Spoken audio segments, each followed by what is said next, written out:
जय हिंद साथियों, स्वागत है आप सभी का एजुकेशन के 6 में। और रुख करते हैं बिहार की तरफ। बीपीएससी के माध्यम से 1,70,000 की बहाली की प्रक्रिया में अभी आपको बता दें कि कुछ और भी रिजल्ट जोड़े गए हैं। जी हाँ, ये जूलॉजी, हिस्ट्री, मैथमेटिक्स और बांग्ला भाषा का रिजल्ट यहाँ पे दे दिया गया है, कक्षा 1 से 5 तक का, और उर्दू का दे दिया गया 1 से 5 का, और जनरल का भी दे दिया गया है कल ही आपको। तो यहाँ पे जो नए रिजल्ट आए हैं आज के डेट में 19 अक्टूबर में, तो आप लोग चेक कर सकते हैं यहाँ से, और कितने छात्र यहाँ पास हुए हैं। साथ ही साथ आपका डिस्ट्रिक्ट अलॉटमेंट लिस्ट भी दिया गया है। अच्छा सर, ये डिस्ट्रिक्ट अलॉटमेंट लिस्ट क्यों दिया जा रहा है? क्या हमारा डॉक्यूमेंट वेरिफिकेशन यही होगा? डिस्ट्रिक्ट अलॉटमेंट से क्या मतलब है? डीबी हमारा क्या डीआरसीसी यहाँ पे होगा? इसके बारे में जानकारी दिया जाए, क्योंकि ये बहुत सारा सवाल आ रहा है छात्रों का कि हमें कहाँ डॉक्यूमेंट वेरिफिकेशन कराना है। क्योंकि कक्षा 11 से 12 वाले जितने छात्र हैं, या 9 से लेकर 12 तक की बात करें, तो इनका डॉक्यूमेंट वेरिफिकेशन इनके जिला में हुआ था।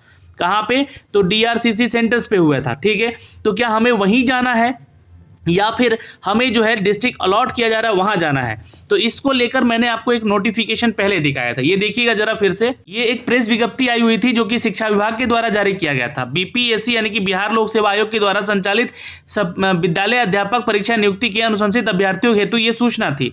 यहाँ पे देखिएगा ये अपडेट है, और यहाँ पे जो लाइन्स में आपको दिखलाना चाह रहा हूँ, यहाँ पे देखिएगा कि सभी अभ्यर्थी अपने परिणाम यानी कि रिजल्ट है ना, इसकी बात हो रही है। अभी आप लोगों को रिजल्ट दिखाया मैंने, तो अपने परिणाम के अतिरिक्त यह भी देख सकते हैं कि किस जिले में उन्हें काउंसलिंग हेतु उपस्थित होना है।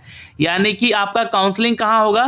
तो जो आपका डिस्ट्रिक्ट अलॉटमेंट दिया गया है ना, जो डिस्ट्रिक्ट अलॉटमेंट है आपका, उसी डिस्ट्रिक्ट में आपको जाके अपना काउंसलिंग करवाना है। अब बहुत सारे छात्र, चूंकि मैंने पिछला वीडियो बनाया था उसमें ये चीज़ बताया था कि डीआरसीसी जो है आप लोग का सेंटर्स पे जाना है। ठीक है, जो कक्षा पहले आप लोगों ने दिया ही होगा अपना, है ना, जो कक्षा 9 से 12 तक का डॉक्यूमेंट वेरिफिकेशन हुआ है वो लोग अपना जिला में करवाया है। वहाँ पे अब ना जाकर अब आप लोगों को कहाँ जाना है? जिनका जिनका रिजल्ट आ रहा है उनके साथ साथ उनका डिस्ट्रिक्ट अलॉटमेंट भी जारी किया जा रहा है। ये देखिए यहाँ पर जैसे कि 11 से 12 का अभी रिजल्ट आया ना जूलॉजी का, ये डिस्ट्रिक्ट अलॉटमेंट लिस्ट है इनका। तो इसको क्लिक करके आप लोग डाउनलोड कर लीजिएगा। थोड़ा सा प्रोसेस अभी स्लो चल रहा है, नेटवर्क स्लो है, और ये जैसे ही अपलोड होगा मैं आपको दिखला देता हूँ यहाँ से। और ये डिस्ट्रिक्ट अलॉटमेंट सबके साथ दिया गया, हर एक सब्जेक्ट का रिजल्ट के साथ दिया गया है। ये देखिए यहाँ से आप लोग जैसे इसको क्लिक करके आउट निकालिएगा, तो ये आप लोगों का जो है ना यहाँ पे दिया गया है रोल नंबर, आपका प्रोविजनल अलॉटमेंट डिस्ट्रिक्ट दिया गया। प्रोविजनल क्यों लिखा गया है इसके बारे में भी बताऊंगा अभी मैं आपको। ठीक है, अब यहाँ पे बोला गया कि 19 अक्टूबर को हम जो है 11 से 12 के जूलॉजी विषय के अंतर्गत सफल घोषित उम्मीदवार द्वारा ऑनलाइन आवेदन में भरी गई अधिमान्यता के आधार पर औपबंधिक रूप से आवंटित जिला निम्नवत है। ये प्रोविजनल अलॉटमेंट डिस्ट्रिक्ट आपको दिया गया है। ठीक है, अब ये प्रोविजनल अलॉटमेंट डिस्ट्रिक्ट जो है, और ये जो है आप लोग को दिया गया है अपना रोल नंबर, इसमें चेक कर लीजिएगा कि किस जिला में आपको अलॉटमेंट दिया गया है। जैसे कि बहुत सारे लोगों का अपना अपना अलग अलग जिला में दिया है। तो अब देखिए यहाँ पे क्या लिखा गया है, यहाँ पे यही लिखा गया है कि जो जिला आपको दिया गया है ना, परिणाम के अतिरिक्त यह भी देख सकते हैं यहाँ पे कि किस जिले में आपको काउंसलिंग हेतु उपस्थित होना है। तो आपका अलॉटमेंट डिस्ट्रिक्ट भी वहीं पे आपको काउंसलिंग के लिए जाना है। अब काउंसलिंग के लिए जब आप जाएंगे तो इस बात का ध्यान रखिएगा। ठीक है, और ये डेट दिए गए हैं कि कब कब आपका होना है। क्योंकि देखिए 18 और 19 तारीख को कक्षा 9 से 10 का रिजल्ट नहीं आया है, अभी भी नहीं आया है, तो ये डेट आगे बढ़ेगा अभी। ठीक है, इनका डेट आगे बढ़ जाएगा। 20 अक्टूबर से 11 और 12 का होगा। 20 और 21 का जो है आप लोगों का 11 और 12 कक्षा वाले छात्रों का होगा, यानी 10+2 वालों का जो है ये होगा यहाँ पर डीबी काउंसलिंग। ठीक, ये 20 अक्टूबर और 21 अक्टूबर को होगा, ये ध्यान रखिएगा। आपका विषय संबंधित यहाँ पे बात लिखा गया है। 22 अक्टूबर को जो प्राथमिकी शिक्षक वाले छात्र हैं यानी कि 1 to 5 वाले, वो जाएंगे। उर्दू और बांग्ला जिसका रिजल्ट है वो, ठीक है, और जो माध्यमिक में, उच्च माध्यमिक में, तो उच्च माध्यमिक का ही रिजल्ट आया अभी। तो उच्च माध्यमिक वाले जो बचे हुए छात्र हैं जो कि इस डेट में आपका नहीं हो पाया है 20 और 21 को, वो भी 22 को जाके अपने डिस्ट्रिक्ट प्रोविजनल डिस्ट्रिक्ट अलॉटमेंट वाला जो जिला है वहाँ पे अपना काउंसलिंग करवा सकते हैं। ठीक, उसके बाद यहाँ पे आपको 22 और 23 को जो है 1 से 5 का शुरू होगा, और यहाँ पे जो बचा हुआ छात्र है माध्यमिक उच्च माध्यमिक में वो भी अपना करवा सकेगा, प्रोविजनल डिस्ट्रिक्ट अलॉटमेंट में जाके डिस्ट्रिक्ट में अपना काउंसलिंग करा सकेगा। 24 तारीख एक डेट एक्स्ट्रा रखा गया था बचे हुए सभी सफल अभ्यर्थी तीनों विद्यालयों के लिए। ठीक, लेकिन ये डेट एक्सटेंड कर दिया गया है, ये 30 अक्टूबर तक कर दिया गया है। ठीक, ये चीज़ ध्यान में रखिएगा। अब ये 30 अक्टूबर तक जो है डेट और बताया जाएगा आप लोगों को, है ना, कि कब कहाँ कैसे है। आप लोग अपना जो जिला में है जाके अपना वहाँ पे दीजिएगा। प्रमाण पत्रों के बारे में हमने आपको एक वीडियो बना दिया है, क्या आपको डॉक्यूमेंट्स लेके जाना है। लेकिन फिर मैं आपको एक चीज़ यहाँ पे बता देना चाहता हूँ कि जो भी आपका डॉक्यूमेंट्स अपलोड किए हैं, देखिएगा यहाँ पे लिखा गया है कि बीपीएससी के वेबसाइट पे जो है आप लोगों ने इस परीक्षा को लेकर जो मूल प्रवेश पत्र है जो है वो भी लेके जाना है, उसका एक फोटोकॉपी भी लेके जाना है सेल्फ अटेस्ट करके। मूल आधार प्रमाण पत्र, उसका स्व अभिप्रमाणित छाया प्रति, यानी कि आधार प्रमाण पत्र भी आपको लेके जाना है, यानी कि आधार कार्ड, सभी शैक्षणिक और प्रशैक्षणिक प्रमाण पत्र, जितना भी एजुकेशनल क्वालिफिकेशन है, बीएड डीएलएड जो भी है आपके हुए वो प्रमाण पत्र, उसका मूल, और बिहार लोक सेवा आयोग की वेबसाइट पे इससे संबंधित जो डॉक्यूमेंट्स आप जमा किए हैं, ठीक है, तो उनके भी डाउनलोड कर लेना है जिसपे कि वाटर मार्क लगा हुआ है, ठीक है, वो भी लेके जाना है आपको, उन्हीं का देखा जाएगा।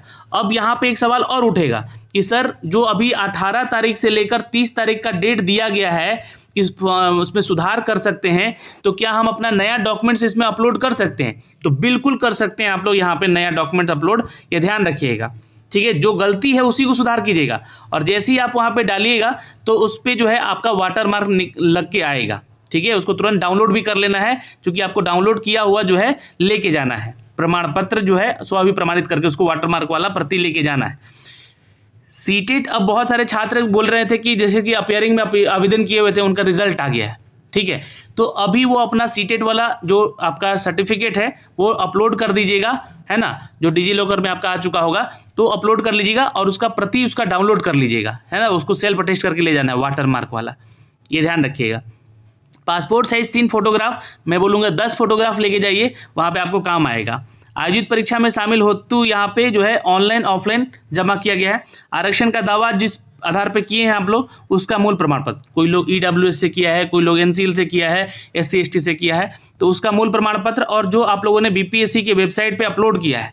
अब बहुत सारे लोग जो क्या है कि कट ऑफ डेट वाला बाद में भी बनवाए थे, तो वो तो छट जाएंगे, लेकिन कट ऑफ डेट से पहले का आपका बना होना चाहिए, साफ सुथरा होना चाहिए। इसमें सुधार देखिए, वही डॉक्यूमेंट डालिएगा जो कि वहाँ पे डाला हुआ था, ठीक है। अगर मान लीजिए कि आप लोगों ने फिर से बनवाया, नया बनवा लिया, ठीक है, तो आपको उस पर अपलोड करना है और उसको डाउनलोड कर लेना है, जो उस पर वाटरमार्क लगा हुआ आएगा। लेकिन ध्यान रखिएगा, जो आपका कट ऑफ डेट है उससे पहले ही का बना होना चाहिए, तो वही होगा ना जो आपने बनवा के रखा था। नया तो बनवाया नहीं होगा आप लोगों ने, तो नहीं तो उस पर डेट ही चेंज हो जाएगा, डेट चेंज हुआ तो फिर वहाँ से डिस्क्वालीफाई हो जाइएगा। तो ये चीज़ें हैं यहाँ पे, तो वहाँ पे धांधली कोई नहीं कर सकता है, बस चीज़ों को सही सही रूप में वहाँ पे सभी का मैच हो जाए, इसलिए ये चीज़ें आप लोगों को मौका दिया गया है, ठीक है। तो ये मौका पे आपको जो है, आपका कुछ इस तरीके से जो है आपका वेबसाइट पे खुलेगा, लॉगिन कीजिएगा अपना जाके, है ना, बीपीएससी के पोर्टल पे जाके लॉगिन कीजिएगा, डैशबोर्ड ओपन होगा, तो आपका जो है इस तरह का फॉर्मेट खुलेगा, ठीक है। अब यहाँ पे जो भी आपको डॉक्यूमेंट्स में सुधार करना है, क्योंकि नोटिफिकेशन भी मैं आपको दिखलाऊंगा, है ना, जो भी सुधार करना है वो सुधार किया हुआ आपका डॉक्यूमेंट्स अब यहाँ पे अपलोड कर सकते हैं। याद रखिएगा 100 KB से ज़्यादा बड़ा फाइल नहीं होना चाहिए, ठीक है। यहाँ पे अपलोड सीटेट बीटेट पेपर दक्षता परीक्षा वाला PDF डाल लीजिएगा। अपियरिंग वाला छात्र अगर पास किया है तो वो भी अपना डाल दीजिएगा यहाँ पे। बहुत सारे छात्र पूछ रहे थे कि सर जैसे कि मेरा DLED से जैसे कि BEd उन्होंने आवेदन किया था 1 to 5 के लिए, BEd to DLED वाला सर्टिफिकेट चेंज करवाया गया था। अब उन्होंने जो है BEd की जगह पे DLED तो अपलोड कर दिया है, ठीक है, BEd की जगह पे DLED तो अपलोड कर दिया है, लेकिन इसके साथ साथ जो क्वालिफिकेशन चाहिए था वो 12th का चाहिए था, और उन्होंने क्या किया था कि ग्रेजुएशन का भर दिया था, BEd के साथ ग्रेजुएशन भर दिया था। तो आप यहाँ पे भी अपना जो है डॉक्यूमेंट डाल सकते हैं, 12th वाला तो डाला ही होगा, ठीक है, अन्यथा यहाँ पे जो है आप DLED 12th प्लस DLED किए हैं तो उसका डॉक्यूमेंट्स यहाँ पे अपलोड कर सकते हैं, ठीक है। जेन्युइन छात्र होंगे वही ये काम कीजिएगा, ठीक है, इस चीज़ का ध्यान रखिएगा। Graduation equivalent for the 9 to 10th class इनके लिए है यहाँ पे, और ये ध्यान रखिएगा upload intermediate +2 graduation equivalent PDF, ठीक है, ये देखिएगा यहाँ पे ध्यान से देखिएगा। Post graduation equivalent for the 9 to 10th के लिए PG किया है, 9 to 10th के लिए आवेदन किए हैं तो उनके लिए है। स्नातक जो है, जो छात्र यहाँ पे BEd है स्नातक वाले छात्र जो हैं 9 to 10th के लिए, इनके लिए है। और पोस्ट ग्रेजुएशन जो है यहाँ पे छात्र उनके लिए है, जो भी आपका डॉक्यूमेंट्स है। अगर नहीं सही है तो उसको त्रुटिपूर्ण है तो उसको त्रुटि रहित मतलब करके अपलोड कर दीजिएगा दोस्तों, ठीक है, ये चीज़ें हैं यहाँ पे। अब यहाँ पे थोड़ा नीचे आइएगा तो यहाँ पे चीज़ें देखिएगा, समझने की कोशिश कीजिएगा। 8वां नंबर जब पैरा पढ़िएगा, जो काउंसलिंग करने जाएंगे आप लोग अपने डिस्ट्रिक्ट अलॉटमेंट वाले जिला में, हेतु उपस्थित होने वाले कक्षा 9 से 10 और 11 से 12 के सफल अभ्यर्थी ओरिएंटेशन लगभग 2 सप्ताह का होगा। इसकी हेतु तैयारी के साथ आप आएंगे। मतलब कि आपको कहाँ जाना है, आपको जाना है आपके प्रोविजनल अलॉटमेंट डिस्ट्रिक्ट जो दिया गया है, प्रोविजनल डिस्ट्रिक्ट अलॉटमेंट जो दिया गया है उस वहाँ पे जाना है, उस जिला में जाना है अपना डॉक्यूमेंटेशन के लिए, ठीक है। और जो है आपका सफल अभ्यर्थियों को बोला गया कि 2 सप्ताह के हेतु तैयारी के साथ आएंगे, 2 सप्ताह का आपको वहाँ पे होगा, ठीक है। और पंचायती राज नगर निकाय के अलावा यहाँ पर जो भी लोग यहाँ पे मतलब कि पंचायती राज या नगर निकाय नियुक्त शिक्षक हैं उनके लिए अपडेट है ये, जो पहले से कार्यरत शिक्षक हैं उनका जिस सिलेक्शन हुआ है तो वो अपना जो है संबंधित जो भी जिला शिक्षा पदाधिकारी हैं, मतलब कि जिस जिला में उनका जो है अलॉटमेंट हुआ है उनके डीईओ को समर्पित करेंगे। आप लोग सभी उन्हीं को समर्पित करेंगे वैसे भी। तो ये जानकारी है यहाँ से। तो ये तो आपको पता चल गया कि हमें जाना कहाँ है। डिस्ट्रिक्ट अलॉटमेंट जो दिया गया है वहीं पे आपका अब डॉक्यूमेंट वेरिफिकेशन होगा, वहीं के डीआरसीसी में। तो यहाँ पे नीचे आइएगा तो जैसे कि मान लीजिए कि आपको जिला अलॉट हुआ है बक्सर, तो आप बक्सर में जाएंगे इस एड्रेस पे काउंसलिंग के स्थल पे। आप मान लीजिए भले रोहतास से हैं या भभुआ से हैं या फिर आप जो है सीतामढ़ी से हैं या फिर आप चंपारण से हैं, कहीं से भी आए हैं, अगर आपका बक्सर अलॉटमेंट किया है तो यहाँ पे आइएगा, इस जगह पे सभी विषयों के लिए आपका यहीं पे डॉक्यूमेंट वेरिफिकेशन होगा। कक्षा 1 से लेकर 5, 9 से लेकर 10 और 11 से लेकर 12 तक के लिए, ठीक है। उसी तरह अपना अलॉटमेंट डिस्ट्रिक्ट देखिएगा और उसके स्थान पे पहुंचिएगा। तो ये 3 चीज़ें आपको समझ में आ गया। सुधार करें या नया डॉक्यूमेंट्स अपलोड करें, इसके लिए अगर जो छात्र पूछ रहे हैं तो आप जो है अपना नया डॉक्यूमेंट्स अपलोड कर सकते हैं, लेकिन वही छात्र जो कि सफल हुए हैं उन्हीं का लिंक खुल रहा है, उन्हीं का जो है अपलोड करने का सिर्फ दे रहा है। जो लोग पास हैं ये भी ध्यान रखिएगा, और किसी का नहीं खुल रहा है। जो लोग पास नहीं हैं उनका नहीं खुल रहा है, ठीक है। तो ये ऐसे आप जो है अपना चेंज कर सकते हैं। तो आई थिंक मुझे लगता है कि इसमें आपका कोई डाउट नहीं रहा होगा। और बहुत सारे छात्रों के बहुत सारे सवाल आ रहे हैं, उसके ऊपर मैं वीडियो लेकर आऊँगा। जैसे कि वेटिंग लिस्ट को लेकर भी बहुत सारे छात्र पूछ रहे थे कि सर वेटिंग लिस्ट दिया जाएगा नहीं दिया जाएगा, इसकी जानकारी भी दीजिए, ठीक है। उसके बारे में भी हम बताएंगे आपको, ठीक है। अब देखिए यहाँ पे ये जो आपका एक घोषणा पत्र है, ये जो दिया गया है इसको भी ध्यान से देख लीजिएगा। इसमें 1 से लेकर जो है आपका 5 तक का स्पष्टीकरण दिया गया है, इसको पढ़िएगा अच्छे से। इस पत्र में आपका जो अपॉइंटमेंट लेटर नहीं समझा जाए, है ना, इसको जो है अपॉइंटमेंट लेटर नहीं समझा जाएगा।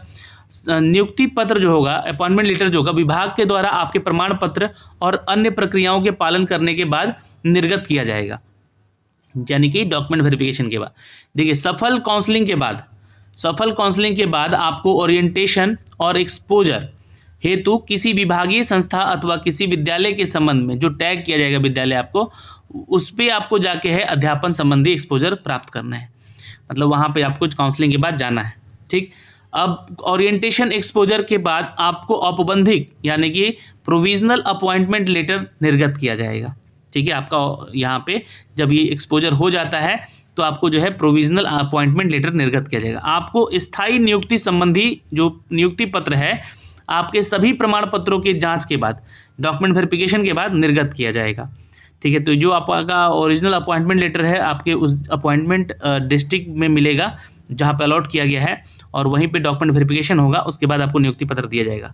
नियुक्ति पत्र निर्गत करने के बाद आपको बतौर विद्यालय अध्यापक उसी विद्यालय में जो है अथवा किसी अन्य विद्यालय में पोस्टिंग किया जाएगा।